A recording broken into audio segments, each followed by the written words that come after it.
Donc, bonjour à toutes et à tous et bienvenue sur le Field of View Podcast, le podcast où on parle de tout et surtout de n'importe quoi. Et aujourd'hui, voilà. On est l'épisode 17, encore une fois, Raccoon, c'est moi, et nous avons encore une fois Zek et le Milou.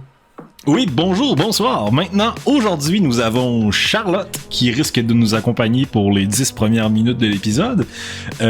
Sur ce, comment ça va, mon cher Raccoon? Ça va bien. Écoutez, on a eu un long week-end là, de 3 jours pour la majorité. Donc ça fait du bien. Malheureusement, pleuvait beaucoup au Québec. Donc oui. On est restant dedans. Ouais, c'était un gros week-end de 3 jours où est-ce que c'était que de la pluie. Mais tu sais, pas la pluie en mode tempête, c'est le fun de regarder ça. Plutôt la petite pluie. Ouais. Petite goutte en permanence, juste qui t'empêche de faire des activités à l'extérieur, ou est-ce que tu peux même pas comme profiter de la tempête. En fait, il y avait même pas de tempête, là. C'était juste une petite pluie fine, constante, vraiment chiante. Donc, on souhaite que le beau temps va venir cette semaine. Peut-être, je sais pas. Nous sommes pas spécialisés là-dedans. Je vous recommande d'aller voir Météo me dire ces affaires-là. Vous nous tenez au courant. Vous écrirez ça en commentaire. Ben oui, non, exactement. Puis en plus, c'est juste de la petite pluie. Puis il y avait juste un seul moment, là, à peu près 10 minutes, qu'il y a eu une grosse tempête là, dans mon coin. Puis bien évidemment, ça devait être quand que je suis sorti de mon auto pour entrer dans l'épicerie. Fait que là, j'étais rendu tout mouillé jusqu'à ce que je fasse mon épicerie puis que je la finis. Puis là, j'étais avec ma conjointe puis ma fille à l'épicerie. Puis là, je leur dis, comme un super-héros, restez en dedans. Je vais aller chercher l'auto. Puis je la mets à la porte d'entrée. Fait que là, je commence à courir dans le parking de l'épicerie, puis bien évidemment, c'est la tempête incroyable. Mon téléphone sort de ma poche, tombe dans une flaque d'eau. Fait que là, dans la pluie, fallait que je me penche entre les autos, prendre mon téléphone, ensevelie dans l'eau, que je cours. Ah, c'était le bordel. Excellent. C'est incroyable. Raccoon, le super-héros, sortez-lui une cape, tout le monde. Mais moi, j'ai pas d'anecdote autant cool à compter. Ben, ne serait-ce que hier, j'étais allé marcher justement sous la pluie avec mon chien. C'était bien, il y avait absolument personne. Pour ça, c'était un avantage. Fait qu'on était vraiment tout seul sur la piste cyclable, c'était bien. Mais ouais, on préfère les journées chaudes, les belles journées, etc. Hey, sur ce, bon, ok, là, tout d'abord... Nous avons une excellente nouvelle à partager, mais en même temps, je sais pas si c'est une bonne idée de la partager tout de suite parce que ça s'est pas fait encore. Peut-être que ça va arriver bientôt, cette semaine, dans 2 semaines, je sais pas. Exactement. Mais sachez que si cette nouvelle-là vient à maturité, ça risque d'être probablement notre meilleur épisode jusqu'à maintenant. Donc, voilà. Petit teasing, petit gros teasing, c'est comme vous voulez, mais nous autres, on a bien hâte. En fin de semaine, on était bien contents par rapport à ça. Ouais. On avait du mal à en revenir, mais ça va vraiment être cool. Tout ce qu'on peut dire, les gens, c'est écoutez les prochains épisodes. Yes, exactement. Mais ça risque peut-être d'être le prochain. Si c'est pas le prochain, ça va être le deuxième prochain, entre guillemets.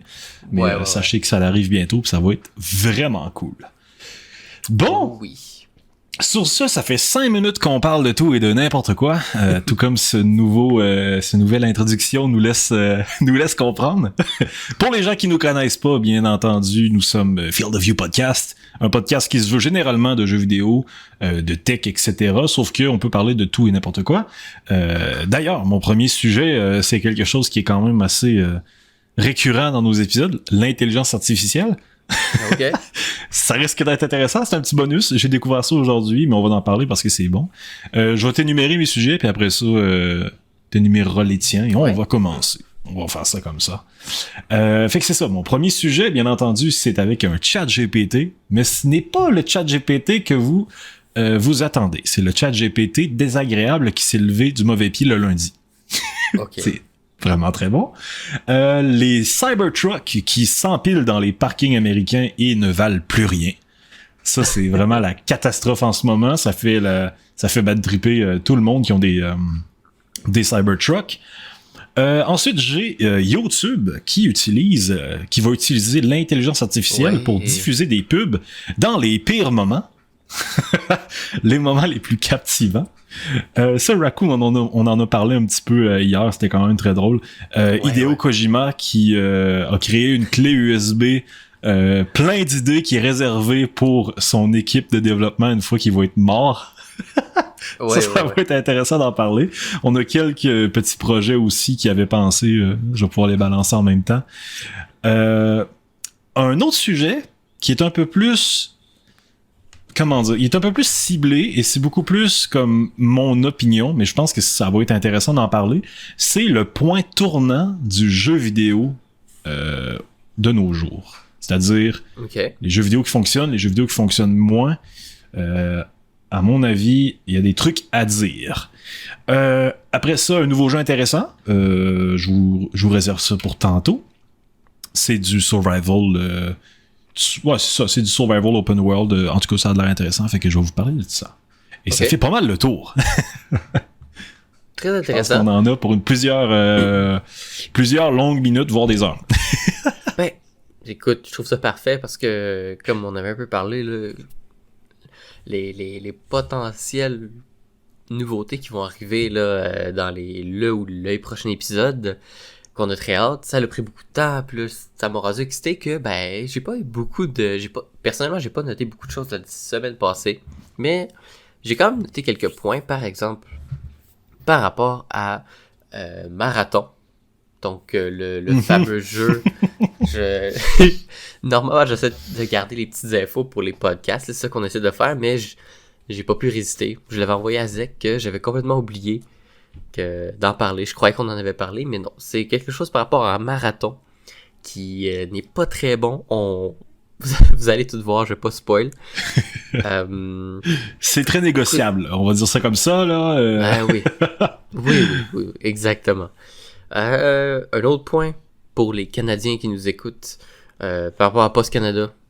Écoute, on parle de tout puis de rien, là. Ben, c'est ça. Post Canada, ceux qui connaissent pas, c'est notre système de poste. Ça le dit dans le nom. Puis j'ai comme deux petits sujets flash. Le premier, c'est vraiment plus tard, mais c'est par rapport au film Minecraft. Oh! Ouais. Puis le deuxième, c'est par rapport au TikTok Live. D'accord. Fait que, comme quoi que cette semaine, on n'a pas tant de jeux vidéo que ça. Tu sais, le pire, c'est que je me suis envoyé des nouvelles de jeux vidéo, mais avec ceux que j'ai décidé de choisir, il était comme vraiment moyenne des nouvelles de jeux vidéo. Tu sais, il y avait pas grand-chose à dire. C'était juste comme, du contenu de Cyberpunk 2077 sur la Switch 2. Tu sais, c'est Cyberpunk, je veux dire. On l'a déjà vu le jeu. Fait que... Exactement.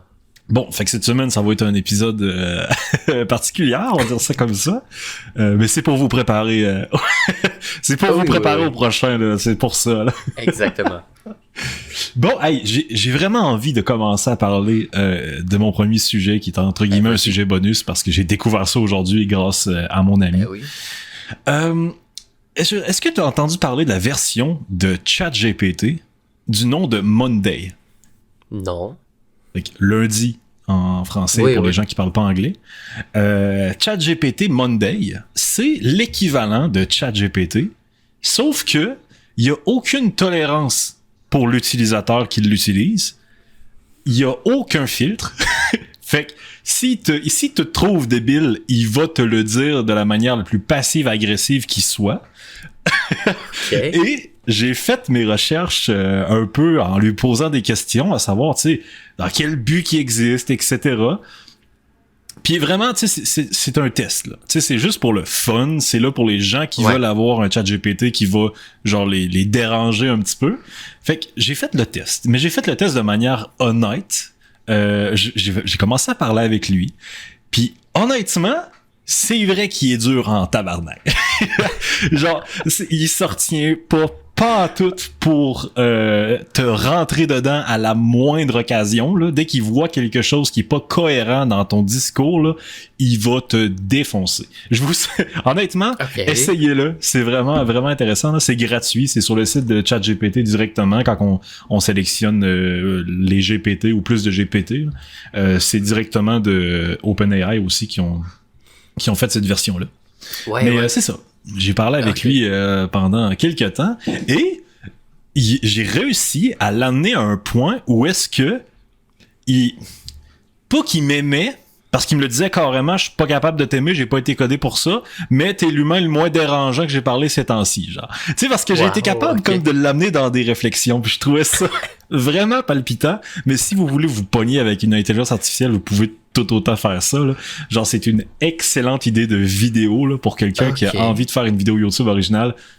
Honnêtement, Raccoon, tu devrais faire un TikTok là-dessus. Là, ben, tu me donnes envie. Tu te pognes avec ChatGPT, je suis sûr que ça peut faire des trucs excellents. Mais c'est ça. Pour les gens qui sont curieux, vous irez essayer ça. Et je sais pas si c'est seulement avec la manière que j'ai amené les sujets avec lesquels je voulais lui parler, mais sachez que je déteste utiliser ce terme-là, mais c'est un ChatGPT qui est extrêmement woke. C'est-à-dire qu'il est critique d'absolument tout, ok? Donc, tu sais, t'as le woke, je déteste ce mot-là, mais t'as ChatGPT Monday au-dessus, tu sais? Vraiment, là, genre, s'il existait en tant que personne, là, je pense qu'il y aurait aucun ami. Genre, il vivrait sur un île tout seul. Voilà. Et là, je te tease, là, mais vraiment, là, quand on va terminer cet épisode-là, là, faut que t'ailles essayer ça, c'est magique. Ben, clairement, c'est quand même assez drôle parce que, justement, il y avait des situations qu'on voyait en ligne de certaines personnes avec des intelligences artificielles qui disaient « Oh my God, il m'a roasté », puis c'était comme « Oh wow, tu sais, ChatGPT est capable de faire ça ». Mais là, voir un IA qui fait juste ça, puis qui a été codé pour ça, là. C'est ça, vraiment comme quelqu'un que tu peux croiser dans ta vie de tous les jours, là.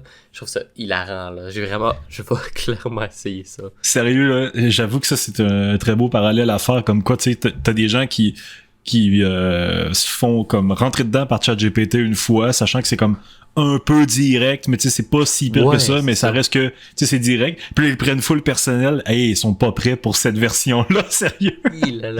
Parce que moi-même, tu sais, parce que c'est une intelligence artificielle. Tu l'amènes où est-ce que tu veux, tu sais, je veux dire, il est contraint de te suivre. Tu sais, il va pas partir dans un autre sujet parce qu'il est fait pour te suivre. Fait que tu peux quand même l'amener dans des sujets où est-ce que tu penses que tu vas le coincer. Tu peux le coincer, mais au travers, il va te redonner une claque, tu sais. C'est comme ça que je l'ai ressenti. Je trouve ça super. Moi, j'aime vraiment ça. Tester les limites, justement, de logiciels ou d'intelligence artificielle comme ça, là. Tester jusqu'à où ça peut aller, puis comment il réagit, là. Ouais, exactement.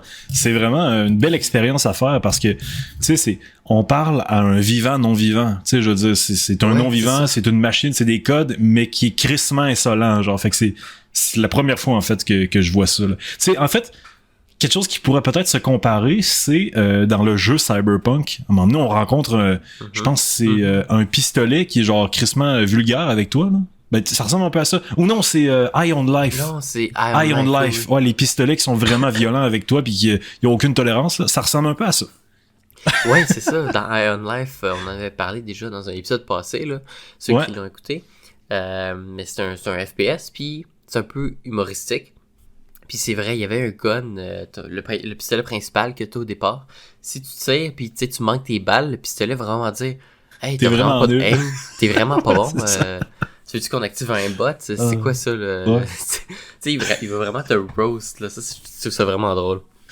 Ben, écoute, je pense que OpenAI, ils ont regardé Eye on Life, ils ont fait « Ouais, on va faire une intelligence artificielle basée sur ces guns-là. » Excellent.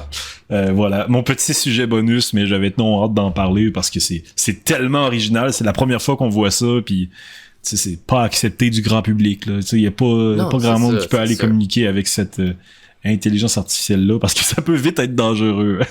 En tout cas, moi, je me prends une note en ce moment même parce que je veux aller voir ça après. Là. C'est sûr.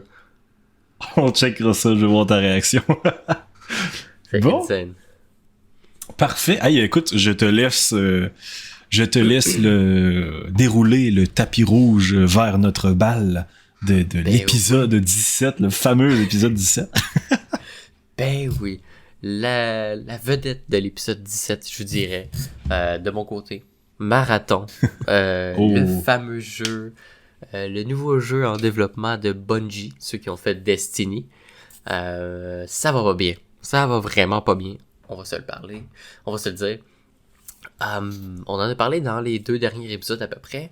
On a eu accès à l'alpha. C'est une alpha ou une bêta fermée, peu importe, ça n'a pas d'importance. À une phase de Alpha jeu fermée. C'est ça. J'ai joué un 3 heures. C'est un petit résumé, là. J'ai joué un 3 heures, puis j'avais l'impression vraiment qu'il n'y avait plus rien à voir. Que j'avais fait le tour, puis c'est sûr que moi, j'allais pas acheter ça à 49,99 USD. Il me manque beaucoup de contenu, ça avait de l'air vraiment vide, c'était moins original, c'était plain. Tu sais, tous mes ressentis. Ben, écoutez, j'avais pas tort. J'étais pas fou. À un moment donné, je pensais que j'étais fou. Parce qu'il y a plein de mauvaises nouvelles qui sont sorties depuis seulement la semaine passée. Donc, par rapport, je vais y aller point par point, par rapport à le fait que le jeu est un peu vide et qu'il manque des idées ou qu'il y a des idées qui font pas de sens ou des points comme ça, ben c'est clairement parce que en fait il y a une confirmation là, de développeurs que il y a plein d'idées d'ajouts et de retrait d'atouts, d'aspects de contenu que les développeurs faisaient les demandes et que clairement Bungie disait on vous écoute pas, on vous dit de quoi faire puis vous nous écoutez. Fait que le studio qui fait Marathon a comme pas le choix d'écouter Bungie, qui est le studio là, à la tête, pas le sous-studio. Ils ont eu pas le choix de les écouter, donc plein d'idées qu'ils voulaient ajouter ou des trucs qui faisaient pas de sens. Ben, il y avait pas le choix de le faire pareil. Parce que Bungie disait non, tu fais ce que je veux. Ce qui est un peu triste. Donc, par exemple, au départ, là, vraiment, là, au début du jeu, il y avait beaucoup de développeurs qui disaient que c'est un jeu qui aurait été bon avec des missions, avec une histoire. Ça aurait été un bon jeu avec une option de solo. Puis Bungie a fait... Je suis totalement d'accord. Bungie a littéralement dit « Vous êtes fous, on fait seulement PVP. » Donc, c'est vraiment triste. Mais c'est pas la pire nouvelle du studio. La pire nouvelle... du studio, pardonne-moi, du jeu Marathon. La pire nouvelle, c'est que... Qu'est-ce qui est sorti la semaine passée? Après la bêta, ben, l'alpha qui a été révélée grand public, qui a peut-être pas dû, ben il y a les artistes en ligne, comme sur Twitter, Patreon, tous les réseaux sociaux qui sont sortis, puis on se dit, ouais, attends un peu, là, je vois Marathon, là, puis ben, le studio m'a carrément volé des affaires que j'ai fait, puis ils l'ont mis dans leur jeu. C'est quoi ça? Tu sais, c'est moi qui ai fait ça, puis pourquoi c'est dans leur jeu? Tu sais, c'est exactement ça. Ah, j'ai fait ce design-là. Comment ça, c'est dans leur jeu?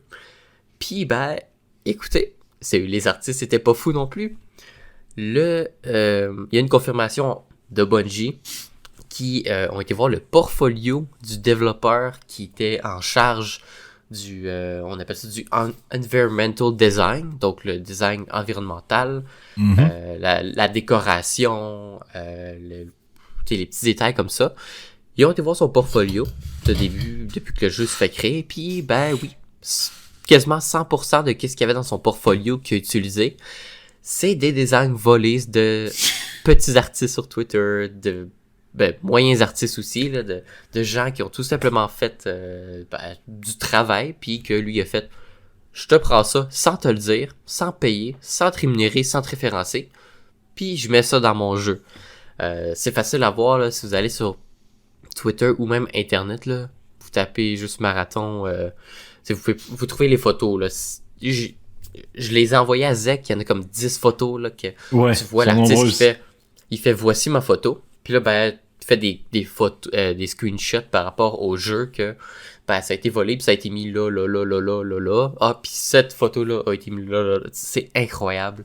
C'est dégoûtant. Puis il y a personne qui le savait que c'était volé. Les gens, tu sais, pensaient que ben, c'était des idées originales du créateur, du développeur. Et ben, c'est ça. Bungie ont confirmé publiquement qu'ils ont été faire les vérifications et qu'à cause de ça, tout allait être délayé, qu'il allait passer asset par asset du jeu pour voir si d'autres choses avaient été volées. À cause de ça, il y a une campagne de publicité à plusieurs milliers de dollars qui était supposée se passer en juin, qui a été carrément annulé à cause de ça, là, clairement. Mhm. Puis ça sent pas bon, là, honnêtement, parce que les développeurs puis tout le monde qui travaille sur le jeu disent que le studio est juste dans un mood qui ont les mots qu'ils ont utilisés, ils ont dit c'est un moral qui est au all-time low, qui a jamais été autant plus bas dans n'importe quel studio de jeux vidéo. Mais c'est ça. En gros, là, petit résumé, les développeurs disent qu'ils rentrent au travail, que tout le monde a pas envie de travailler sur le jeu, plein de marketing qui se font annuler. Il y a eu un live stream de marathon, puis tu sais, je sais pas exactement qui présentait le live stream, je pense que c'est le directeur. Puis il a même pas essayé de s'expliquer, il dit c'est inexcusable, il va pas essayer de se sortir du trou, tu sais, c'est...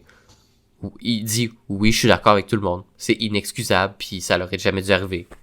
C'est vrai, totalement vrai. C'est vraiment triste en vrai parce que, bon, en même temps, je pense que ça peut nous amener sur un sujet aussi, là, parce que quand on y pense, la plupart des jeux aujourd'hui veulent se diriger vers l'utilisation d'intelligence artificielle, sauf que l'intelligence artificielle, comme on la connaît aujourd'hui, a été grandement pratiquée sur du contenu qui a été fait par des gens fake. Dans un sens aussi, c'est du vol, tu sais, fait que quelqu'un qui va utiliser de l'intelligence artificielle, qui va penser générer, mettons, une texture, ben peut-être que la texture aussi va être volée, genre, ou va être inspirée de, et la personne au final ne sera pas rémunérée. Donc, je pense que des sujets comme ça, on va en réentendre parler quand même beaucoup. Bon, c'est quand même vraiment, vraiment triste, là, et je m'attends vraiment à ce que Marathon devienne le Concorde 2.0. Ben, honnêtement, là. Il y en a il y a eu tellement de mimes là-dessus puis que ça allait être exactement ça. Il y en a qui disaient comme bye bye Concorde 2024, bonjour Concorde 2 2025, puis c'était juste comme marathon. Exactement. C'est triste parce que, tu sais, j'arrête pas de le dire, le short film qu'ils ont fait pour Marathon est excellent. Le mystère autour de cette planète-là a vraiment de l'air bon. Et pourtant, encore une fois, ça va juste être comme full de bonnes idées originales, calissées au vidange. Ouais. Pour des conneries, encore une fois. Tu sais, c'est... Ouais. Comme tu l'as dit, je pense vraiment que le jeu aurait été mieux si ça avait été un Destiny, mais dans l'univers de Marathon. Refaites un Destiny 2 s'il faut, mais juste faites-le dans l'univers de Marathon. 100 millions de % d'accord avec toi. C'est fou, là, parce que l'univers... OK, parce que moi, je l'ai souvent dit, le style artistique m'intéressait beaucoup moins. Niveau gameplay, niveau lore, histoire, univers, ça a l'air fou. J'aime beaucoup ça. Ça, c'est vrai, là. Je suis d'accord avec ça. Puis justement, jouer au jeu d'une façon extraction shooter m'intéresse beaucoup moins. Tandis que si c'était plus une façon d'un Destiny de... Tu fais des missions, t'as une histoire à faire, t'as des boss ou... T'as une raison d'aller battre, puis pas juste... Tu te fais dropper, tu trouves du loot, que c'est la même chose, puis tu t'extractes. Ça m'intéresse moins, tandis que là, ça m'aurait intéressé plus, là. Ils ont quand même raté une très bonne opportunité. Hein. Parce que je voulais pas te couper, là, mais tu m'as amené à une réflexion excellente, là. Tu sais, parce que il aurait très bien pu faire un Destiny 2, mais avec une portion PVP, où est-ce qu'on peut aller looter du loot qu'on pourrait utiliser dans le jeu de base de type Destiny 2, sauf que ça aurait été un marathon. Et on aurait pu aussi perdre notre loot dans ce mode de jeu-là. Fait que ça leur aurait amené une compétition de malade envers les joueurs. Puis, tu sais, même si ça n'aurait pas été le mode principal, je suis quasi sûr qu'il aurait hyper bien fonctionné si on pourrait ramener le loot qu'on a pris dans notre monde co-op, ou je sais pas trop c'est quel style de jeu Destiny 2, là, mais tu sais, c'est du massivement multijoueur, là. C'est ça, c'est beaucoup du PvE, là. C'est ça. Ben, je pense vraiment qu'ils ont manqué quelque chose, une très bonne opportunité. C'est triste. Ce qui va vraiment tourner le couteau dans la plaie, c'est que là, le jeu est vraiment dans une situation de controverse et ça l'a taché leur image et on s'entend, ça s'effacera pas. C'est pas quelque chose qui va s'effacer. Tout le monde va penser maintenant à Marathon, le jeu qui a volé des assets d'artistes en ligne. Puis là, ben c'est quoi, tu veux me dire, faut que je paye ton jeu 50 USD? Ben excuse-moi, mais non. J'ai tellement envie de faire un parallèle de fou parce que... Vas-y. La perche, elle est excellente. Mais pour un des sujets, tu sais, que j'avais envie de parler, justement, c'était la portion opinion que j'avais envie de donner avec le point tournant du jeu vidéo, tu sais. Ouais, Parce que, tu sais, comme on en parle, les joueurs en tant que tels, là, ils ont un niveau de patience, je pense, encore moins élevé que ChatGPT Monday. Là. C'est pour dire. Genre, s'il y a une bande-annonce qui déplaît, il y a un personnage un peu trop coloré, la bande sonore n'atteint pas les attentes des joueurs. Il manque juste une petite excuse pour que le jeu soit quasiment boudé par l'entièreté des joueurs. Puis c'est fou à quel point qu'on vit dans un monde qui est soit noir, soit blanc, parce que quand on y pense, tu sais, dans les derniers jeux qui sont sortis, tu sais, mettons, je vais te balancer quelques noms, puis tu sais, on va être tous au fond de notre âme en mode rest in peace. Tu sais, on a d'ailleurs, justement, on a Concorde, on a Marathon, qui, tu sais, c'est deux live services de Sony qui se sont cassés la gueule très peu de temps après s'être montré le visage. On a Hyperscape de Ubisoft qui s'est éclaté la gueule. On a X-Defiant aussi, qui aussitôt qu'il est sorti, les gens ont commencé à y jouer un peu, puis tout d'un coup ça a fait ok, c'est de la merde, on veut plus rien savoir. Mais ça, c'est triste, ça. C'est quand même assez incroyable à quel point que les joueurs maintenant se dirigent plus vers des jeux style Lethal Company, Repo, Balatro, Buckshot Roulette. Tu sais, des trucs qui se veulent vraiment original avec très peu de développeurs qui ont été développés quand même dans un timelapse rapide. Et pourtant, c'est ce qui est tellement préféré par les joueurs. On dirait que quand il y a un jeu qui sort qui est un peu trop complexe, tout d'un coup, ça devient hyper dangereux pour le studio parce que s'il se manque sur un seul point, aussi mineur peut-il être comme une texture volée, tu sais, je veux dire, le jeu ne tourne pas tout autour de ça, là, mais le fait que la texture ait été volée, je veux dire, ça a carrément tué leur réputation et le jeu va juste finir dans la poubelle. Tu sais, ça m'a amené à cette réflexion-là. Et je m'attendais fortement à ce que tu sois d'accord avec tout ce que j'allais apporter là-dessus. 1000%. Moi, je te dis, je préfère acheter Lethal Company une deuxième fois que d'aller acheter Marathon, là, de mon côté. Ouais, c'est ça, carrément. Fait que je crois fortement je suis d'accord. Je crois fortement que le jeu vidéo comme on le connaît depuis plus de 10 ans maintenant, c'est-à-dire où est-ce que c'est comme un seul jeu qui fonctionne, puis tout le monde a leur jeu qui fonctionne et c'est que ça qu'ils font. J'ai l'impression qu'aujourd'hui ça va devoir changer parce que même les jeux qui normalement fonctionnent, un Call of Duty Warzone, un Rainbow Six Siege, Apex Legends, c'est tout en train en ce moment de se casser la gueule. Là. Genre même FIFA, qui maintenant s'appelle EA Sports FC, est en train de perdre des joueurs de manière quand même assez grandiose. Tu sais, ils sont vraiment en mode qu'est-ce qu'on fait? Sauf que en même temps, c'est problématique parce que ils se posent la question, ok, on fait quoi, ça marche plus? Dans un moment où est-ce qu'ils ont décidé de cancel des plein de projets, en fait. Des centaines de projets au travers des studios partout dans le monde. Tu sais, j'ai pris ça en note. Petit exemple, Sony, qui nous avait annoncé il y a quelques années qui avait 12 jeux live service en développement. Maintenant, aujourd'hui, honnêtement, il y a quoi? Il va en avoir 3, en fait, dont un qui est déjà sorti, que c'est Helldivers. Ouais. Puis là, il y en a comme 2 que peut-être qu'on va avoir. Mais, tu sais, parce que dans les 12, en fait, encore une fois, on va se dire rest in peace, il y a The Last of Us multijoueur, qui ne verra jamais le jour, et qui pourtant, il y a beaucoup d'argent qui a été mis là-dedans. Spider-Man The Great Web, un jeu Spider-Man multijoueur, ça a été calissé au vidange. Twisted Metal, un jeu de course hyper violent qu'on n'a pas vu depuis genre 20 ans, lui aussi, calissé au vidange. Payback, un autre projet de Ben Studios qui a pas été annoncé, qui est annulé. God of War multijoueur. Ouais, j'ai même pas entendu parler. C'est incroyable, là. J'ai appris ça tantôt, en fait. Là. Genre un God of War multijoueur qui a été annulé en janvier 2025. Parfait. Ok, continuons comme ça. Et un jeu de London Studio, un jeu de fantasy multijoueur qui a pas été annoncé et qui a été tué dans l'œuf en février 2024. qui a même entraîné la fermeture du studio. Mais non, mais attends un peu, là. C'est incroyable, là. Tu sais, tous ces jeux-là, ils ont été annulés pour mettre les efforts dans Concord, là.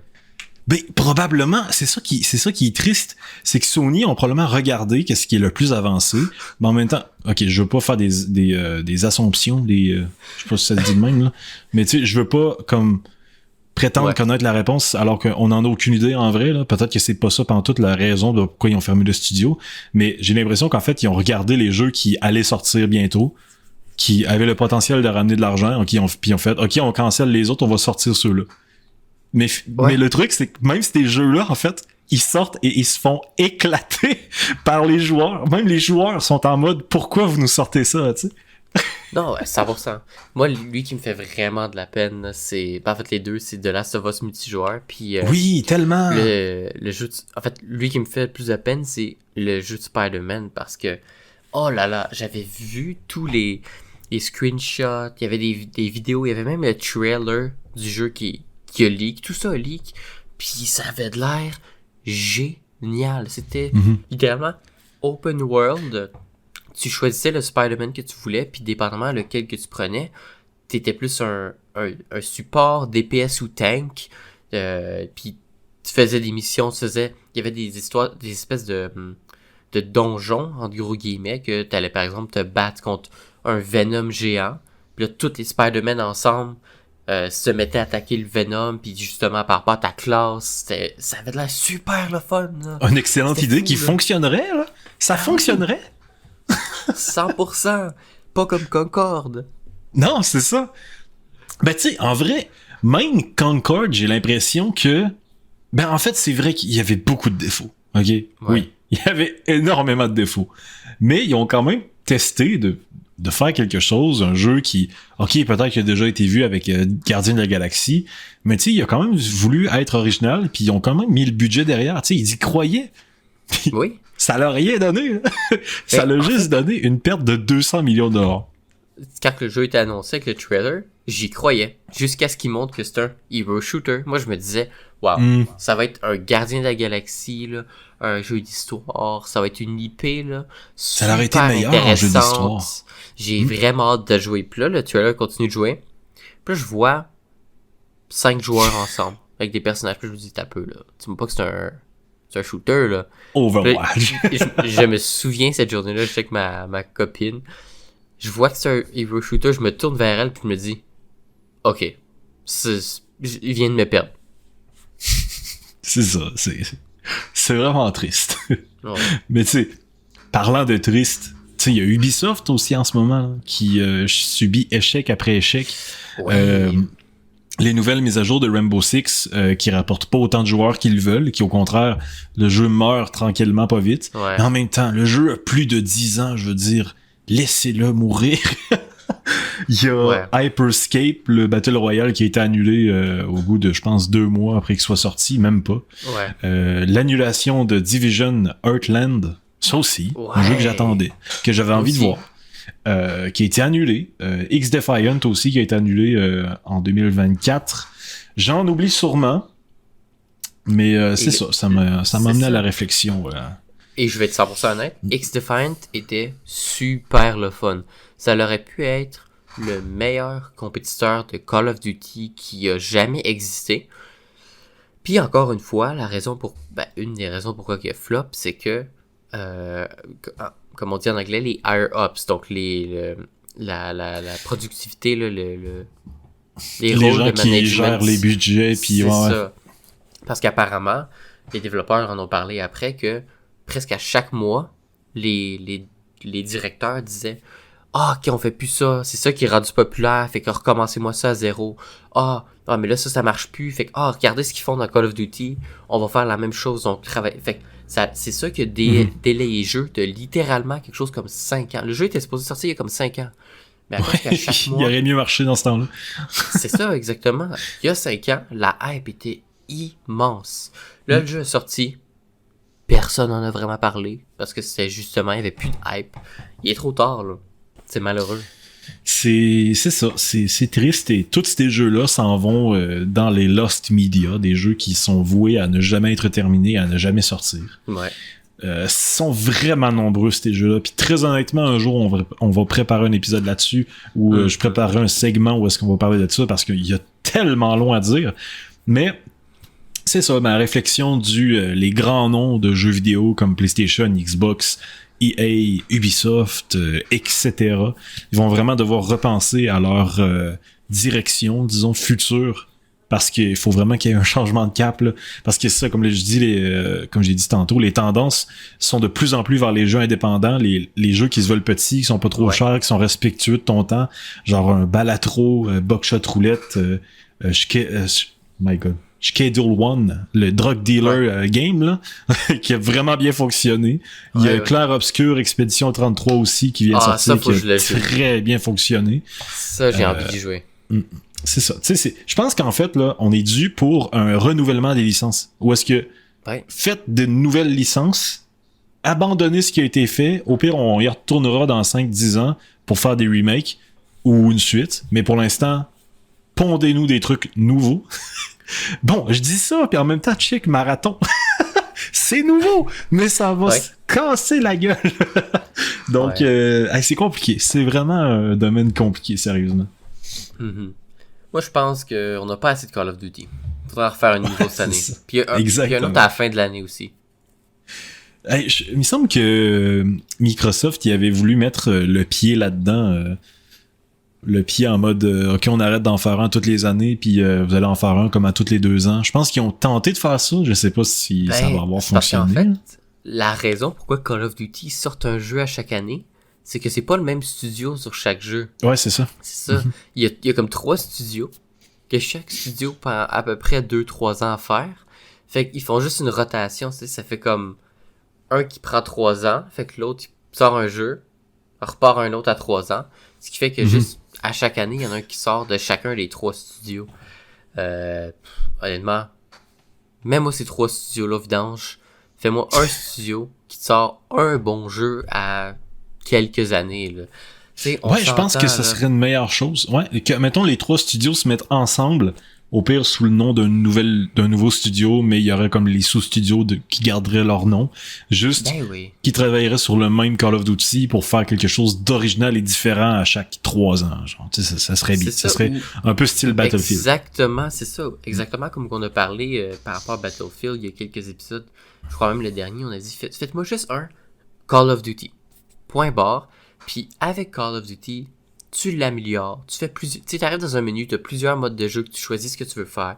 Comme ça, tous tes joueurs sont sur le même jeu. T'auras plus un qui va jouer à Warzone gratuit, fait qu'il pourra pas jouer à toi avec le nouveau Call of Duty Black Ops 6 qui est sorti en zombie. Il pourra pas jouer avec toi, mais par contre, il va pouvoir jouer avec toi en mode Battle Royale. Mais là, en même temps, il va être comme restreint parce que s'il veut faire un autre mode multijoueur, il pourra pas. C'est complexe. En même temps, je dis ça, mais eux te vendent encore, par exemple, Black Ops 2 à 79,99 ou quelque chose comme ça là, sur Steam. Là. Ouais. Oui. Ouais, un Call of Duty World at War, il va être full prix encore. Puis, en plus, ce qui est très drôle, là, c'est que les jeux de Call of Duty plus vieux, qui, eux, vendent encore plein prix, apparemment, eux font tellement plus de sécurité. Leurs serveurs sont encore ouverts, parce que sinon, ils pourraient plus vendre le jeu. Donc, ils sont encore ouverts, mais ils font plus de mise à jour de sécurité, ils font plus de vérification sécurité sur les serveurs. Fait que si t'achètes par exemple Black Ops 2 sur Steam, puis tu veux jouer à Black Ops 2, je te le conseille, fais-les pas, parce que c'est rempli de cheaters, c'est rempli de hackers qui grabent tes informations personnelles, puis eux, Activision, s'en contrefoutent. Que littéralement, il y a une communauté qui ont créé Plutonium c'est des serveurs privés de Call of Duty. Donc, tu peux jouer à Black Ops 2, mais sur des serveurs privés qui sont sécuritaires, vérifiés par la communauté, puis que littéralement plus de joueurs. Ce qui est un peu spécial, je trouve. Puis le pire, c'est que je pense qu'ils faisaient aucun bénéfice avec ça. Non. Parce que tu sais, ils voulaient comme faire de quoi de légal, et dans la légalité, ils pouvaient pas comme profiter des jeux qui ont été faits pour se faire de l'argent. Je pense qu'on peut faire des donations, mais tu sais, c'était comme pas pantoute lié, là. C'était vraiment des donations sur les pages directes des gens. Mais oui, j'en ai entendu parler quand même souvent de Plutonium, puis il y en avait d'autres aussi qui étaient en route pour sortir. Ouais. Bien entendu, Activision les a shut down, fermés. Vous ferez pas jamais ça, bande de connards. Moi, je suis quand même vraiment triste. Mais ça me fait penser Black Ops 3, qui est mon Call of Duty préféré pour tout ce qui est le mode zombie, parce que sur ordinateur, on peut vraiment customiser comme on veut. Là. Si tu veux les armes de, mettons, le Call of Duty qui vient de sortir, ben, tu peux avoir les armes du Call of Duty qui vient de sortir en mode zombie. Vraiment, tu peux customiser ça comme tu veux avec la communauté qui est très active et qui fait des maps dans plein d'univers différents. Il y a un gars qui travaille sur une map de Fallout dans Black Ops 3 Zombie et ça va être toutes les mêmes assets que dans Fallout. Fait que c'est quand même fou, là, tu sais. Ça offre vraiment une très grande possibilité pour les joueurs. Mais ce qui est malheureux avec Black Ops 3, c'est que le mode multijoueur classique, en fait, il y a un grand risque de sécurité quand on y joue. Parce que de ce que j'ai compris, il y a des joueurs qui peuvent entrer dans ton ordinateur de par le Black Ops 3 multijoueur. Donc, ça fait comme un peu peur, tout ça. Ben, c'est exactement ça, les hackers, cheaters que je mentionnais, parce que j'avais entendu, tu viens de me le rappeler, c'est exactement l'histoire que j'avais entendu parler de... Si c'est pas nouveau, là, ça fait ça fait longtemps, de ça. Puis ça va rester comme ça aussi, malheureusement. Exactement, ça fait longtemps. Puis moi, là, je suis tellement quelqu'un qui supporte à 1000%, puis qui va même vouloir... Tu sais, moi qui déjà, j'achète pas beaucoup de jeux. Tu sais, honnêtement, j'achète très peu de jeux. Sauf quand j'ai vraiment envie de supporter. Sinon, ben, je vais jouer aux jeux que j'ai déjà. C'est pas mal comme ça, ma mentalité. Donc, moi, je suis quelqu'un qui supporte énormément les studios puis les jeux qui supportent la communauté à créer des mods, des serveurs custom, tu sais, qui invitent les gens un peu comme, tu sais, si on veut, les Skyrim, eux autres, là, ils ont les Skyrim, les Cyberpunk, eux, là, ils se disent, écoutez, vous voulez faire des mods? On vous donne notre engin, faites des mods. On veut vous en fassiez. Que même, tu sais, c'est au point que, là, il y a eu Elder Scrolls Oblivion Remaster qui est sorti il y a quelques semaines, je crois 2-3 semaines, qui était le remaster d'un ancien jeu Elder Scrolls. Et dans Skyrim, entre-temps, depuis que ça fait une dizaine d'années que le jeu est sorti, il y avait une communauté qui ont créé un mod qui s'appelle Skyblivion, qui est dans le fond Skyrim Oblivion, qui ont recréé Oblivion, mais dans Skyrim, parce que le jeu est un peu plus moderne, même ça fait 10 ans, là, que ça a tellement été supporté que le studio a pas shut down le mod. Quand ils ont sorti Oblivion Remaster, ils ont dit « Hey, vous autres, la gang qui a créé Skyblivion, le mod, on va vous donner toute une copie de Oblivion Remaster gratis. » Tu sais, je trouve ça extraordinaire. Cool, ça. Moi, ça me donne envie d'acheter le jeu juste pour dire bravo. Tu sais, je trouve ça cool. Contrairement à des studios qui disent non, c'est notre jeu, touchez pas au mode, tu sais, des affaires comme ça. Je suis comme, gars, tu veux que ton jeu meure, tu veux qu'il disparaisse, là. Mais c'est vrai que les jeux les studios en fait qui offrent cette possibilité-là sont vraiment cool. Ça me fait entre autres penser à Dying Light 2. Dying Light 2, quand il a été reveal les premières années, on voyait comme le monde ouvert, ça allait se passer autour d'une grande arche, tu sais, qui était centrale dans la ville, etc. Puis finalement, le jeu a été complètement réimaginé, puis finalement, tout ça, ça a été mis aux poubelles. Ben, il y a une partie de la communauté qui ont décidé de faire un mode de jeu qui se veut Dying Light 2019, genre. Dying Light 2 2019. C'est-à-dire l'ancien Dying Light. Et quand le studio de jeux vidéo, ils ont vu ce qu'ils voulaient faire, ils ont contacté puis ils leur ont carrément dit on va vous donner toutes les assets qu'on a utilisés pour faire cette version-là et ils les aident en fait à développer cette version-là du jeu qui est arriérée de 2019. Genre. Tu sais, c'est incroyable, c'est fou, on aime ça parce que tout le monde voulait jouer à cette version-là de Dying Light 2, mais finalement on l'a jamais eu puis tout d'un coup la communauté va permettre en fait d'y jouer. Je pensais qu'il allait me sortir le studio les a contactés pour dire arrêtez-moi ça, on n'aime pas ça. Je m'en allais dire oh là là, ils m'ont perdu là. Ouais, mais non, en vrai, c'est ça qui est quand même triste avec Dying Light, c'est que le studio derrière, Techland, est un studio qui est extrêmement proche de sa communauté, mais qui a été racheté par Tencent et qui maintenant doit générer beaucoup d'argent. Fait que là, il y a quand même tu sais, c'est quand même vraiment négociable, là, qu'est-ce qu'ils font parfois avec la monétisation, les skins, vraiment beaucoup trop chers, là, c'est complètement débile. Tu sais, le premier, il y avait des skins payants, mais tu sais, on le comprenait vraiment que c'était pour le support du studio, parce qu'à ce moment-là, le studio, il était indépendant. Mais maintenant, le studio n'est plus indépendant. Fait que là, tu supportes plus vraiment le studio, en fait. T'envoies ton argent à Tencent. Donc, c'est un peu moins... c'est un peu moins bien accepté, on va dire ça comme ça. Non, c'est vrai. C'est moins... c'est moins le fun des situations comme ça. Ça me fait un peu penser à... Bon, là, je le rapporte encore, là. Mais Stellar Blade qui sort le mois prochain sur PC, les devs ont clairement... Tu sais, eux, ils disent, là, avant même que le jeu est annoncé, on veut les mods. On va tout faire pour que vous fassiez ce que vous voulez avec notre jeu, tout en notre possible. Là, en ce moment, c'est un peu la guerre. Il y a beaucoup de gens qui achètent pas le jeu parce que les développeurs ont décidé d'acheter le anti-temper de nouveau. Donc, ce qui empêche le piratage du jeu. En gros. Ça fait plus de mal que de bien, en fait, ça. C'est ça, exactement. C'est oui, ça fait que le jeu est pas vraiment piratable. Mais par contre, les performances, tu coupes ça de 40%, c'est 40% plus laggy. Le support avec les mods, ça rend ça vraiment plus complexe. Si par exemple, il y a aussi une affaire avec des nouveaux, c'est que si j'achète le jeu, puis que je donne un exemple, c'est la fin du monde, mais... Ok, c'est un mauvais exemple. Je m'en vais en camping, mais j'ai mon laptop, puis je me dis, je vais avoir ma manette, puis je vais jouer sans réseau, parce que j'ai acheté le jeu. Ben, des nouveaux, ce que ça fait, c'est que ça vérifie ta licence à chaque à peu près 48 heures à une semaine. Tu sais, c'est aléatoire au moment qu'il fait ça, à chaque fois dans ton ordi. Fait que si tu joues offline, à peu près pendant 4 jours, puis que des nouveaux décident de dire, je vais vérifier si t'as vraiment le jeu, puis que t'es offline, t'es en camping, ben, il va dire, t'as acheté le jeu, peut-être, on le sait pas, on peut pas vérifier, fait que faut que tu te connectes à Internet. Puis là, ben, j'ai acheté mon jeu que je peux pas jouer, par exemple. Et donc, c'est vraiment un peu la guerre avec ça. Et donc, il y a beaucoup de gens qui veulent pas acheter le jeu pour ça, puis c'est très comprenable, là. C'est pas juste Stellar Blade, il y a d'autres jeux, par exemple, le dernier Doom qui est sorti, personnellement, il a l'air incroyable, mais il y a des nouveaux qui honnêtement vraiment pas aidé le jeu, puis que le jeu, en ce moment, même si c'est Doom, un nom énorme dans la franchise des jeux vidéo, est en train de flop en ce moment.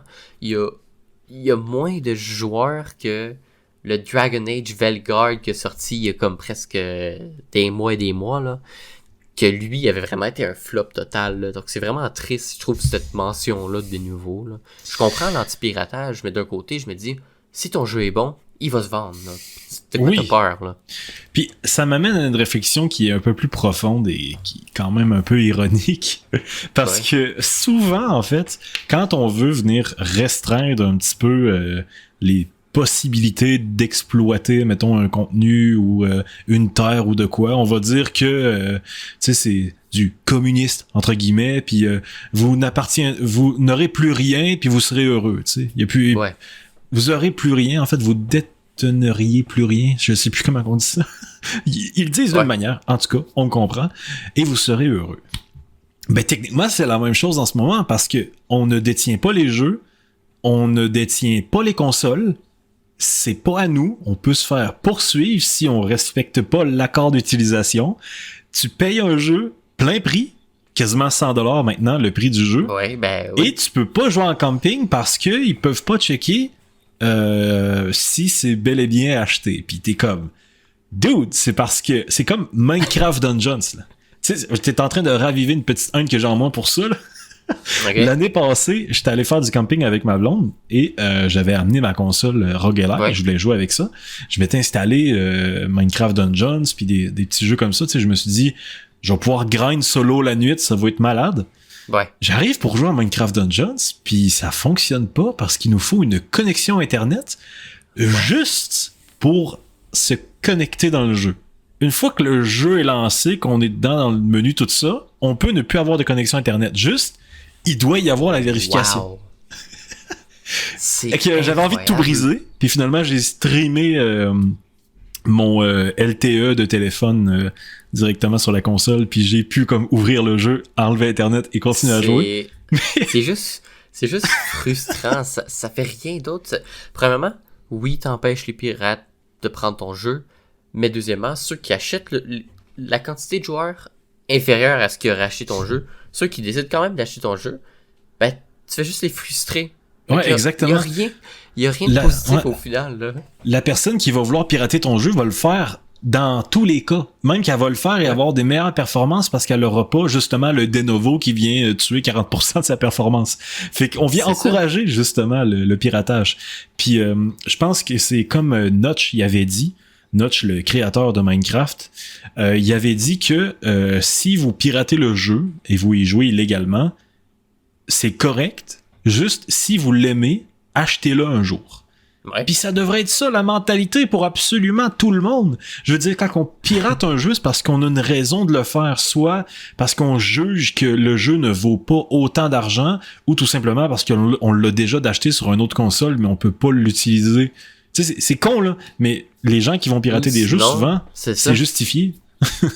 Exactement, ou souvent, ceux qui piratent, c'est ceux dans des pays plus appauvris, que, ben, le studio qui se dit, je vais vendre ça 79,99 aux États-Unis, mais je vais pas ajuster mon prix pour, par exemple, tu sais, les pays plus appauvris comme les Philippines ou au Brésil. Tu sais, c'est eux, ils ont moins d'argent, mais on va quand même faire la conversion pour que ça équivaut à 79,99 qui, ben, tu sais, par exemple, dans des pays comme ça peut être comme 50% de ton salaire du mois, là. Ouais, c'est ça.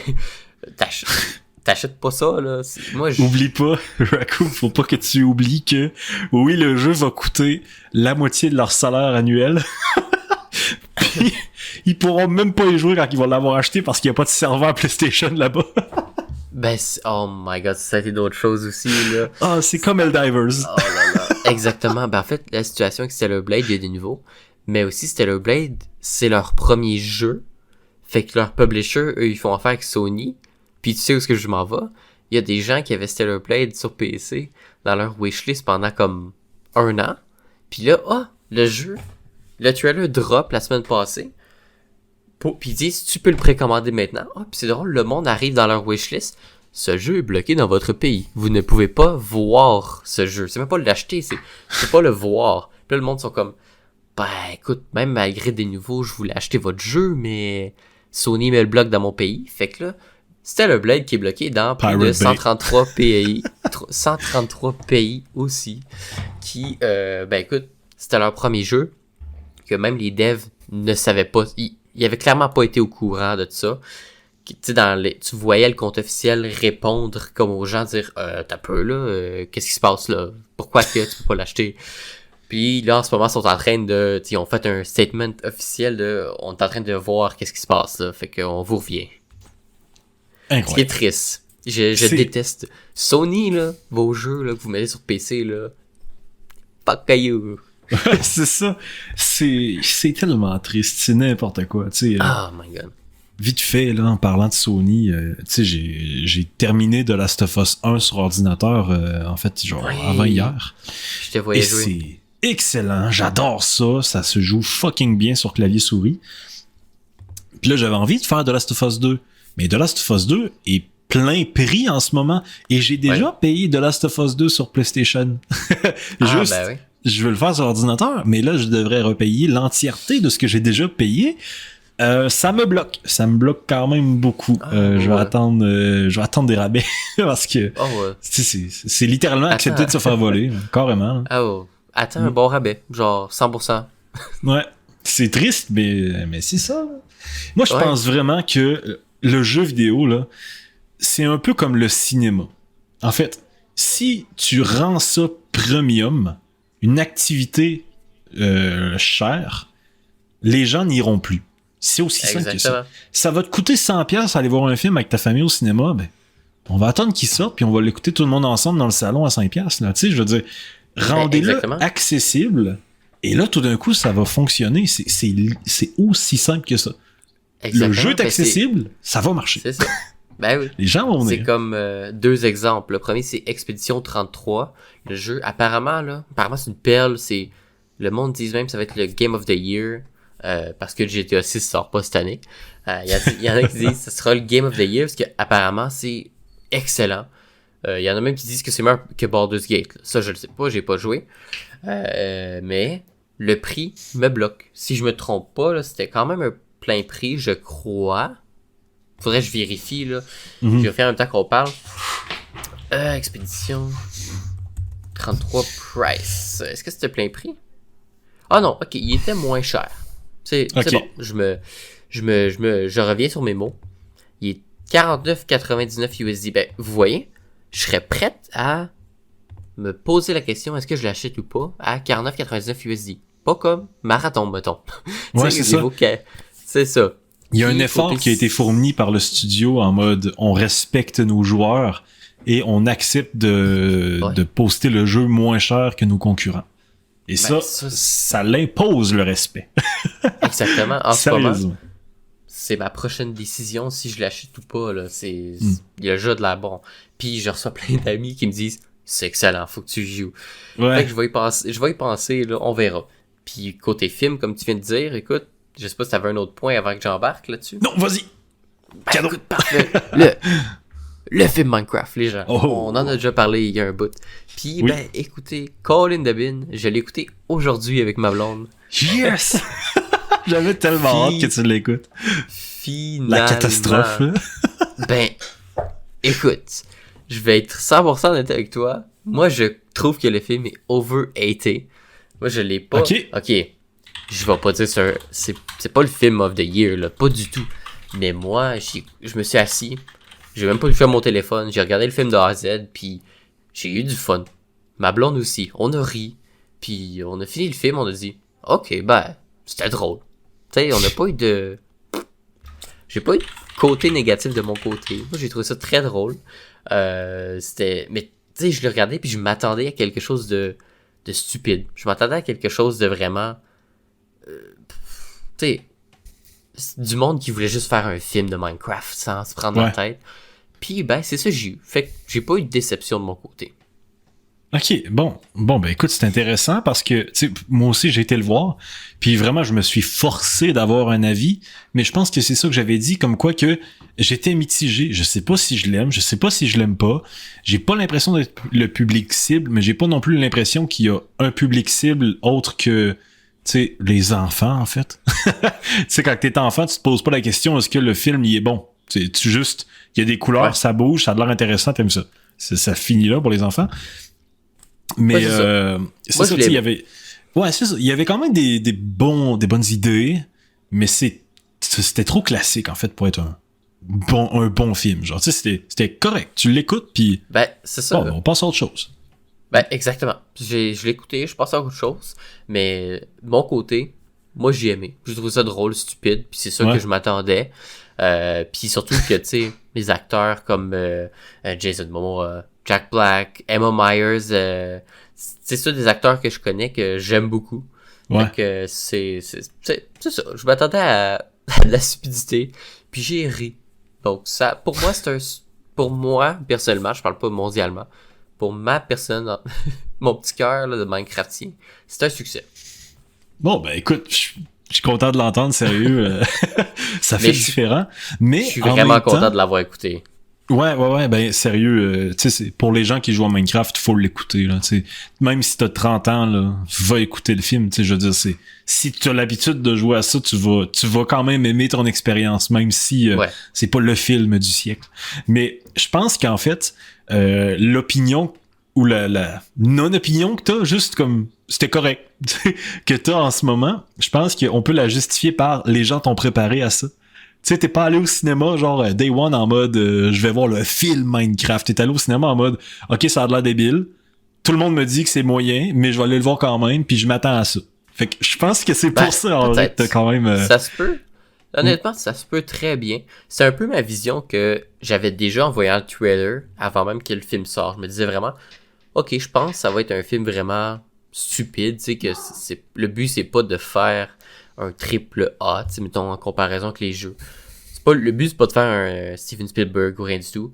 Puis c'est vraiment stupide. Fait que c'est ça que je m'attendais. Mais effectivement, peut-être que avoir les gens qui confirment que c'est ça que je m'attendais, j'ai pas eu de déception. Ça se peut très bien.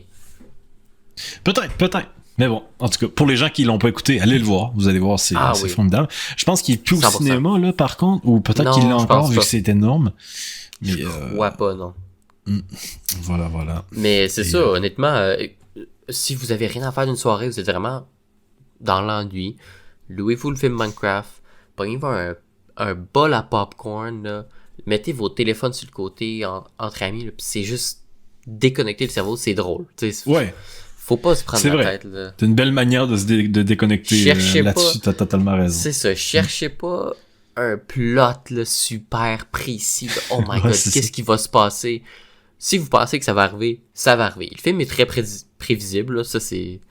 Je dois le donner, là, c'est sûr. Mais c'est un film à se déconnecter le cerveau, là. Une belle manière de le dire, c'est... Je sais pas si vous connaissez Interstellar, mais un film de Christopher Nolan, si je dis pas de conneries, mais en tout cas un producteur bien connu, qui a fait Interstellar. Un film de l'espace qui se veut full sérieux avec des sujets de fond vraiment très honnêtes et froids, genre. T'as ce film-là sur la jauge des bons films, tu sais, qui est en haut. Puis à côté de cette jauge-là, dans un coffre, t'as Minecraft. Tu sais, c'est genre... Yeah. Tu peux pas les comparer aux autres films. Juste, c'est un film que tu peux écouter une fois de temps en temps, puis tu sais, c'est juste... C'est ça. C'est du fast-food pour les yeux. Oui, exactement. Je suis d'accord sur ce point-là. C'est comme... en fait, je pense la prochaine, si je me trompe... il y a le film de Until Dawn que je voulais voir aussi. Je m'en ai dit, le prochain film qui sort, c'est Five Nights at Freddy's vers la fin de l'année, donc ça va être plus loin. Ouais. Mais c'est vrai, il y a Until Dawn, il faut que j'aille voir ça. J'ai vu beaucoup de mauvais avis, mais moi, le film m'intéresse. Ouais, c'est ça, moi aussi, j'ai vu qu'il y avait une couple de mauvaises reviews. En particulier, je n'avais lu une qui disait que, je sais pas si tu connais le film La cabane dans les bois. Je pense que c'est ça. Mais The Wood Cabin, genre en anglais. Okay. C'est un film d'horreur qui se passe dans une cabane dans les bois. Ouh. Puis tu sais, c'est quand même spécial. Puis il y a un plot twist qui est quand même assez intéressant. Le film va beaucoup plus loin que qu'est-ce qui il aurait pu comme s'arrêter. Ben les gens ils ont dit que ce film-là, c'était un meilleur Until Dawn que Until Dawn. Mais bon, je l'ai pas écouté, donc je peux vraiment pas le dire. Dire ce que j'en pense. Juste que ça a l'air intéressant, puis je vais sûrement l'écouter moi aussi un jour. Ouais, c'est ça. Moi, lui, j'attends vraiment, c'est le prochain Five Nights at Freddy's, que j'avais vraiment aimé le premier, donc à voir. Avec Josh Hutcherson. Oui, puis en plus, moi qui étais un inculte, j'avais jamais fini de regarder les Hunger Games de toute ma vie. Shit. Fait que je les ai finis de regarder hier soir. Avec ma copine, on a regardé le dernier film. Puis, c'est ça. C'est moi l'inculte là, qui avait jamais... Malheureusement, j'avais jamais eu un intérêt à les regarder. J'ai écouté le premier film quand j'étais plus jeune. Mais, tu sais, moi, c'était vraiment l'aspect... Évidemment, quand j'étais plus jeune, l'aspect de les jeux Hunger Games m'intéressait. Mais, sachant que les autres films, c'était beaucoup du politique, ben, moi, quand j'étais un kid, ça m'intéressait pas, là. J'étais comme... Non, moi, je veux qu'ils se battent là, dans l'arène, comme dans Minecraft. Là. Ouais, c'est ça, exactement. Ça, c'est le fun. Là. Fait que, moi, j'étais plus du genre, je joue au Hunger Games Minecraft, puis fuck les films.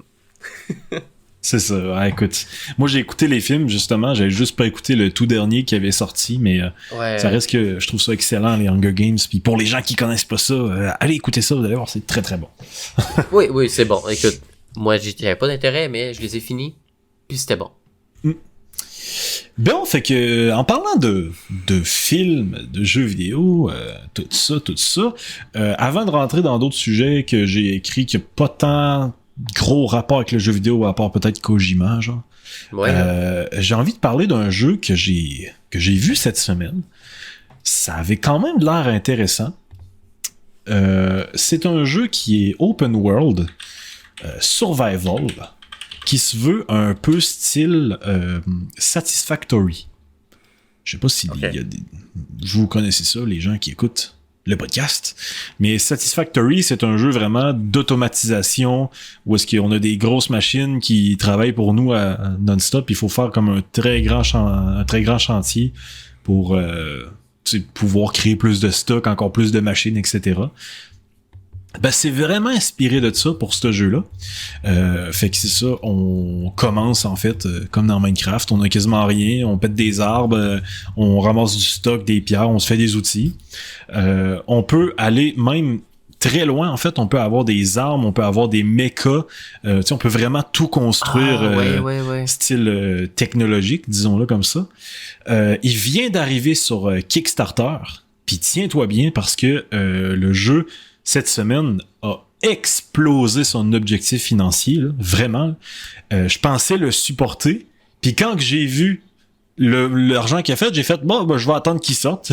Finalement, le studio demandait 237 000 $. Fait que, c'est correct. C'est pour un petit jeu comme ça qui se veut original, c'est correct. Et ben finalement, ils ont récolté 1 431 000 $. Donc, wow, quasiment 1,5 million. Ils ont explosé leur cagnotte. Écoute, tant mieux, j'ai envie de dire. Sérieux, c'est cool. Mais c'est ça. Fait que ça... Ben, peut-être pas que ça le confirme, mais du moins, ça vient rendre le jeu plus crédible un peu, parce que maintenant, ils ont quand même de l'argent derrière pour le financer. Fait que c'est ça. Ça va être un genre de open world inspiré par l'esthétique de Solarpunk, qui est l'opposition de Cyberpunk. Fait qu'à la place d'être dans un monde capitaliste, rongé par l'avidité, l'argent, tout ça, ben on va être plus dans un monde nature, où est-ce que la technologie sert seulement à comme aider l'environnement. T'sais, on va être plus dans ce type de jeu-là. Ça a l'air vraiment... Je vois le trailer là, que tu mets, là. Ouais. J'ai vraiment envie de jouer, là. Wow. Ah ouais, c'est vraiment très original, puis ça a l'air vraiment complet comme jeu quand même. Ça me surprend que je n'avais pas entendu parler plus tôt. C'est quand même fou. Tu sais, on peut même utiliser des véhicules là, comme on voit en ce moment, là. Des véhicules, des mechas. Il y a des armes aussi qu'on peut crafter. Il y a du PVP et du PVE. Incroyable. PVP, PVE dans un open world mystérieux. On peut faire de l'élevage des animaux. On peut avoir carrément une usine qui va récolter de la bouffe automatiquement. Genre, c'est vraiment poussé. Ça a l'air très bon. Donc, voilà, je lance ça comme ça. Le nom du jeu, je pense même pas que je l'ai dit encore. C'est Autonomica. Autonomica. Oui, c'est ça. Autonomica. Il a fallu que je me le relise quand j'ai écrit ça, là, parce que j'étais comme, faut pas que je fasse de faute, hostie, c'est bizarre comme nom. Mais c'est ça. Si jamais vous êtes intéressé, vous allez pouvoir aller checker ça. Et on n'a pas de date, bien entendu. Mais selon ce qu'on voit dans le trailer, le jeu a quand même l'air d'être bien avancé. Donc, c'est prometteur. Écoute, on dit ça, mais GTA 6 ça a l'air très avancé, puis ça fait 13 ans. Ouais, c'est vrai. T'as raison, là. Je sais pas, tu sais, ça fait combien de temps que ce jeu-là, il sera en développement non plus. Non, mais effectivement, ça a l'air très bien avancé, là. Ouais, c'est ça. Tu sais, ils ont quand même une direction artistique... qui est assumé là. Ça fait malheureusement ça fait très Fortnite et jeu de Barbie genre où est-ce que tout le monde est parfait, genre ça fait littéralement ça. Mais ça reste que l'aspect survival, l'aspect open world, création, ça a l'air vraiment bon. Donc ah ouais, ça a l'air de jeu posé là.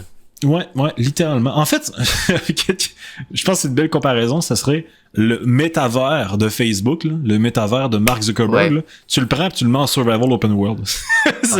C'est carrément ça. Encore mieux. Tu prends le métavers de Facebook, tu le crées aux poubelles, puis tu fais une bonne version. Ah oui, ok, ouais, c'est vrai. C'est encore mieux. On peut penser ça comme ça, ouais, en effet. Donc, c'est 100% ça. Ah non, écoute, c'est dans ma wishlist. Ouais, sérieux, moi tout. Puis tu sais, c'est quand même surprenant parce qu'habituellement les jeux qui sont open world, survival comme ça, je les check de loin, puis souvent comme je suis comme bon, je m'en calisse. Mais lui, ça a l'air bon. Tu sais, il y a des bonnes idées. Là, c'est sûr que depuis tantôt le trailer, il nous montre des trucs que genre on s'en fout là. Tu sais, comme là en ce moment ils sont en train de se marier là. Ben, ça peut être drôle. Tu joues avec ta copine, tu te maries dans le jeu. Écoute, c'est ça. Il y a infinité de possibilités, là. C'est absurde. Mais c'est ça. On va voir ce que ça va donner. J'ai hâte de voir. Moi aussi. J'ai hâte de voir. Fait que, sur ce, est-ce que tu avais envie qu'on parle de les idées très farfelues de Hideo Kojima, ou est-ce que tu avais un autre truc que tu voulais dire avant? Ah, ben ouais, moi j'ai un dernier petit point, là, rapidement. Pour tous les Canadiens. Avant qu'on rembarque dans les jeux vidéo. Grosse nouvelle. Boom. Vous vous rappelez que Post Canada qui faisait une grève interminée, qui avait aucune fin novembre-décembre, ben, commandez rien parce que ça recommence vendredi. C'est ça. Ils retombent en grève. Oh my god! Vendredi! Ok, je vais recevoir mes trucs avant. Ouais, fait que si vous avez des trucs à commander, peut-être essayez de voir si vous pouvez aller soit le chercher dans un magasin ou le commander avec quelqu'un d'autre parce que ils décident eux autres. En fait, aujourd'hui, ils ont reçu comme un message là, du syndicat disant hey tout le monde, on veut faire notre grève là, bientôt, on a le droit. Puis ils sont en train de justement les travailleurs de Post Canada de se dire parfait, vendredi, personne rentre, puis ben ça commencerait la grève. Qui n'a pas de fin. Il n'y a pas une limite. Il pourrait tomber en grève 6 mois s'il voulait, jusqu'à ce que whatever gouvernement se passe. En tout cas, moi j'ai rien Ça va me faire commandé. jaser encore, hein? Ça me fait jaser, c'est sûr, mais c'est de la grosse merde. C'est parce que quand on y pense, mettons, on se met à la place de ces gens-là. C'est vrai qu'ils sont vraiment dans un univers, ben pas dans un univers, mais dans un domaine très particulier parce que c'est fédéral, c'est nécessaire parce qu'il y a beaucoup de papier encore fédéral qui est envoyé dans les foyers de partout au Canada. Fait que, c'est nécessaire, mais en même temps, nous sommes à l'ère de de tout ce qui est ordinateur, du numérique. Exactement. Donc, la plupart des gens vont prendre leurs lettres numériquement. Ils vont aller les chercher, ils vont les faire imprimer eux-mêmes. Puis en vrai, quand on y pense, c'est mieux. dans tous les sphères de n'importe quel bord que tu peux le regarder, c'est mieux, sauf pour les employés. Mais bon. Ouais, non, c'est vrai. Je pense que c'est vraiment un secteur qui demande à se renouveler puis à se trouver une voie, disons, parce qu'en ce moment, ils se font éclater par les livreurs privés qui livrent des colis. Tu sais, ok, oui, Post Canada vont livrer des colis, mais généralement, dès que tu veux de quoi d'un peu mieux, un peu plus fiable ou un peu plus rapide, tu te tournes vers d'autres possibilités. Fait que, encore là, tu sais, ils n'ont pas de manière de faire de la compétition avec les autres. C'est vraiment touché. Ouais. Donc, il y a la question de savoir est-ce qu'on coupe ou est-ce qu'on augmente leur salaire de qu'est-ce qu'ils nous demandent depuis longtemps. J'ai pas envie d'être la personne qui décide de ça. Moi non plus, vraiment pas. Parce que dans un monde idéal, c'est de monter le salaire de tout le monde, d'offrir du travail à tout le monde qui veut travailler, mais c'est pas comme ça que ça fonctionne, malheureusement. Puis ce qui est vraiment triste, c'est que le pire, c'est même pas à but lucratif à la base. À la base, c'est pour connecter le pays pour que les gens puissent comme recevoir du courrier de partout dans le pays. Puis maintenant, ils sont face à OK, on n'est pas rentable, ça marche pas notre affaire, faut vraiment qu'on fasse de quoi. Ils sont déjà dans les dettes, sont en négatif là, Post Canada, puis là ils veulent partir en grève. C'est ça. Puis tu sais, moi j'ai la même vision que décembre. C'est moi en tant que citoyen canadien, là, je lève mon doigt là, pour faire le nerd. ça me fait chier parce que tu sais ton courrier, c'est ça, ton courrier et tes affaires vont être en retard de des mois littéralement. Mais en même temps, je suis aussi pour le côté de c'est les humains qui font la job, je veux qu'il y ait des bonnes conditions, je suis 100% d'accord avec ça. Tu sais, il y a les deux côtés. Fait que je suis comme un peu dans une neutralité là. Parce que là, écoute, on tombe encore dans un sujet de fond. Là. Moi, je suis excellent pour les sujets de fond de critique de notre société, mais il y a certains secteurs qui, selon moi, ne sont simplement pas compatibles avec notre mode de capitalisme où est-ce que tout doit profiter. Tu sais, tout doit augmenter et rapporter de l'argent. C'est comme le secteur de la santé. Tu peux pas vraiment faire de l'argent sur le dos des gens. Je veux dire, la personne est en train de mourir. Tu sais, c'est débile, là. Faut sauver la personne. Puis, tu sais, fait que c'est ça. C'est touché. C'est un peu le même principe pour le courrier parce que c'est nécessaire en tant que société. On a besoin de ça. Mais en même temps, on a la position du contribuable fâché en mode ça fait que prendre de l'argent pis ça nous rapporte rien, ça coûte trop cher. Mais en même temps, c'est nécessaire dans la société dans laquelle on fonctionne. Tu sais, c'est correct de critiquer les dépenses, admettons, d'une branche du gouvernement, etc. Mais d'un autre côté, il faut avoir la vision puis la capacité mentale de se dire il y a une raison de pourquoi est-ce que ça fonctionne pas et probablement que c'est nous-mêmes qui a créé ce problème-là, en fait. Peut-être qu'il y a beaucoup d'années, mais au final, on récolte ce que l'on sème. Donc, c'est pas chialer, mais plutôt en tant que société, qu'est-ce qu'on fait? Tu sais, qu'on se mette d'accord puis qu'on fasse quelque chose. Bon, je suis très idéaliste. Peut-être que ça va être la grève pour 8 mois, il va y avoir genre le feu dans les poubelles à côté à côté de Post Canada dans toutes les villes. Je sais pas ce que ça va donner, mais voilà, je souhaite que ça se résoudre rapidement puis que ça convienne à tout le monde. Exactement. C'était la petite nouvelle canadienne de la semaine, et donc là on peut passer à Hideo Kojima, le GOAT. D'ailleurs, vite fait, là, on pourrait dire, parce que j'ai rencontré beaucoup de Français immigrants dans la dernière année, ce qui est quand même surprenant parce que je vis en Beauce, mais on a quand même beaucoup d'immigrants en Beauce. Puis il y a beaucoup de Français que j'ai rencontrés qui m'ont dit carrément, ils s'attendaient pas à ce que le Québec soit autant compliqué que la France sur certains points, tu sais. Ils sont comme en mode, OK, on a immigré en dehors de la France parce qu'on est tanné de telle chose, puis finalement ils arrivent ici puis ils sont comme, OK, c'est vraiment pas comme on nous l'a vendu, puis même que c'est pire sur certains points, tu sais. Okay. Fait que, pour les Français qui nous écoutent, écoutez pas tout ce qu'on vous dit à propos du Québec. Nous avons nos défauts aussi, et des défauts qui sont parfois même très compliqués à régler, donc ne vous voilez pas la face avec des lunettes rosées. Voilà. Fait que oui, sur ce, on pourrait parler de Hideo Kojima, qui n'a aucun rapport avec Post Canada. Mais non. Mais c'est ça, Hideo Kojima, un très grand développeur de jeux vidéo. Écoute, c'est un grand nom dans l'industrie de jeux vidéo, là, pour les gens qui ne le connaissent pas. Il a fait les Metal Gear Solid, il a fait les Death Stranding de ce monde, il en a fait plein d'autres aussi, probablement que j'oublie. Mais c'est ça, sachez que je vais écrire Hideo Kojima production, je vais écrire trailer, on va peut-être trouver des trucs intéressants. Logo movie, ouais non, peut-être pas. Bon, fuck it, je vais mettre ça. En tout cas, tout ça pour dire que Hideo Kojima, c'est un gars qui a la tête pleine d'idées. Je pense qu'il y a une manière de dire ça. En tout cas, c'est pas grave. Il déborde d'idées, cet enfant-là. Ça n'a aucun sens. Chaque projet, en fait, qu'il va faire va sortir de on ne sait quoi, on ne sait où, on comprend rien, mais on aime ça. Ça ressemble pas mal à ça, les jeux Kojima.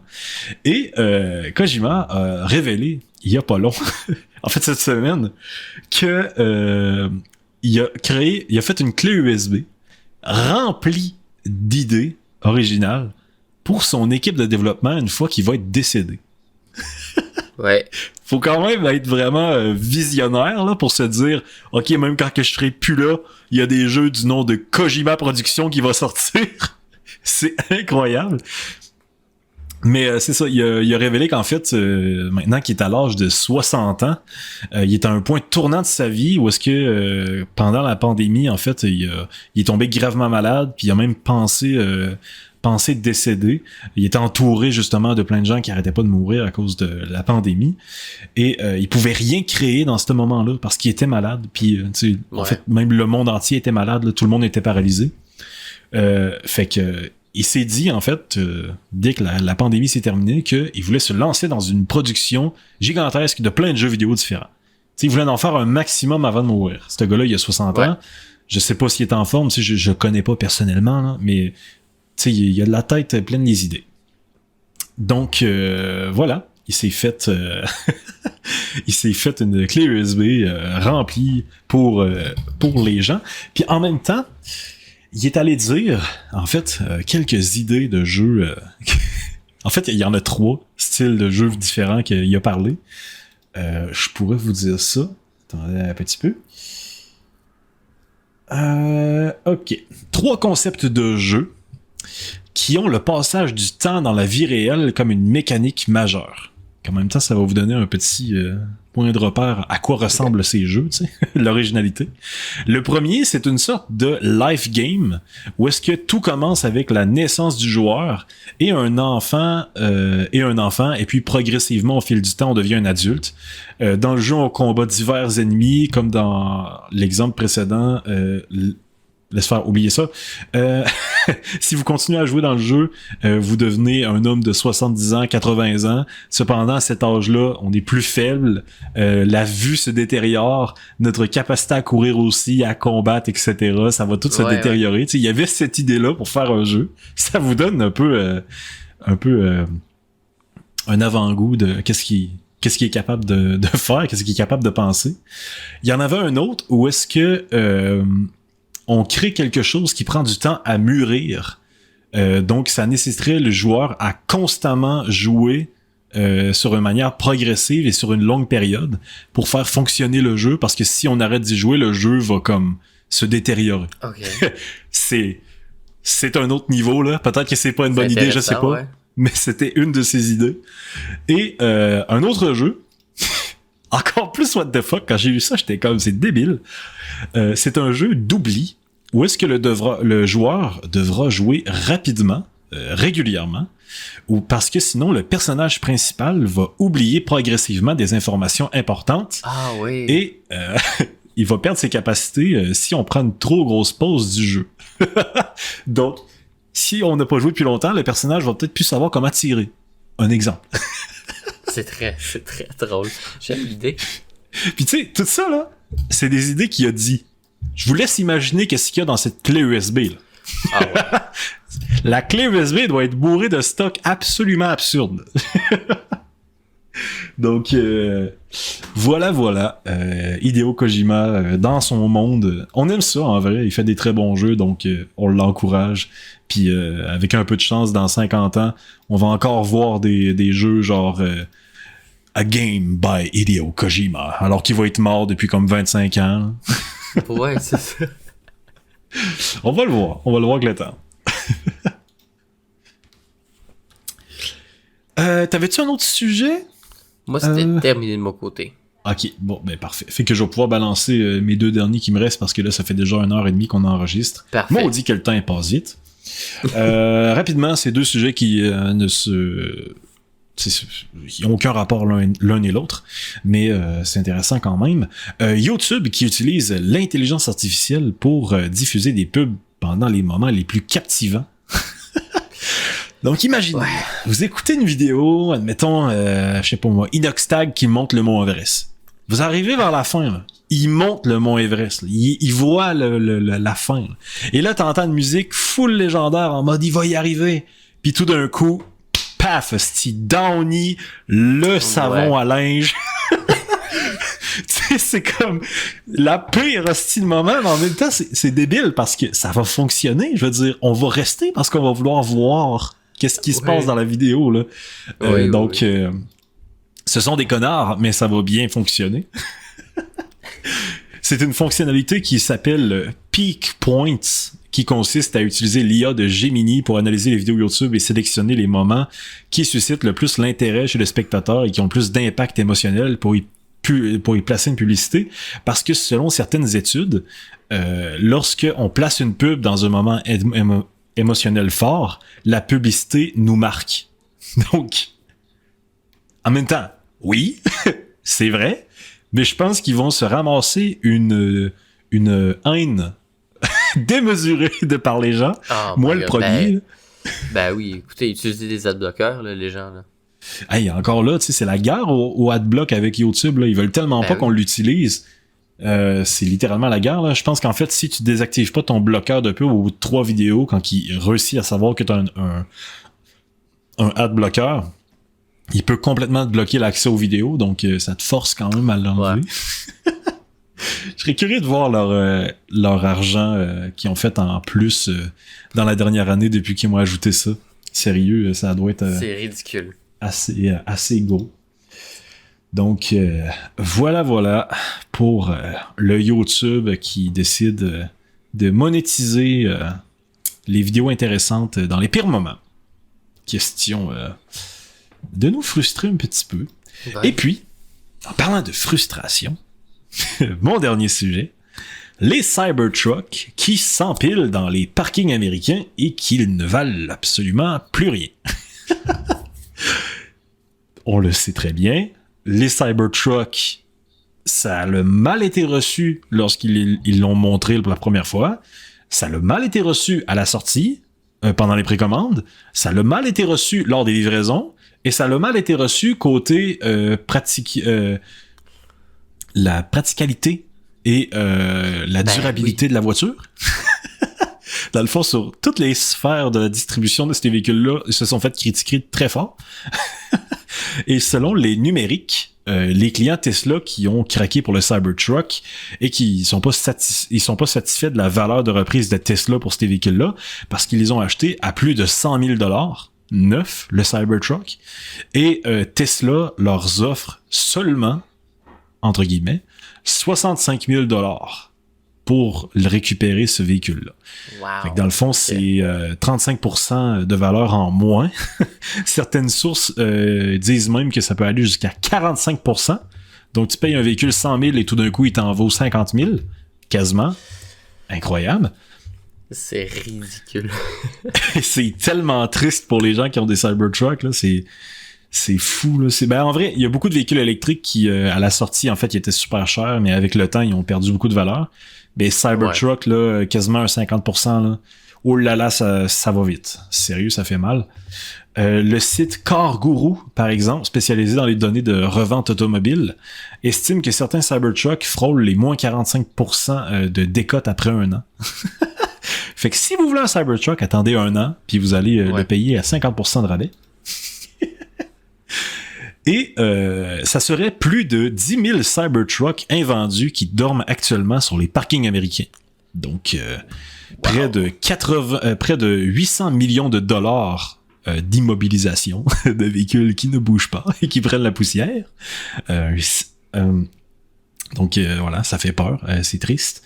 Et depuis le premier trimestre 2025, il y aurait que seulement 6 400 unités vendues aux États-Unis, très loin des 250 000 ventes annuelles promises par Elon Musk, notre grand sauveur de l'humanité.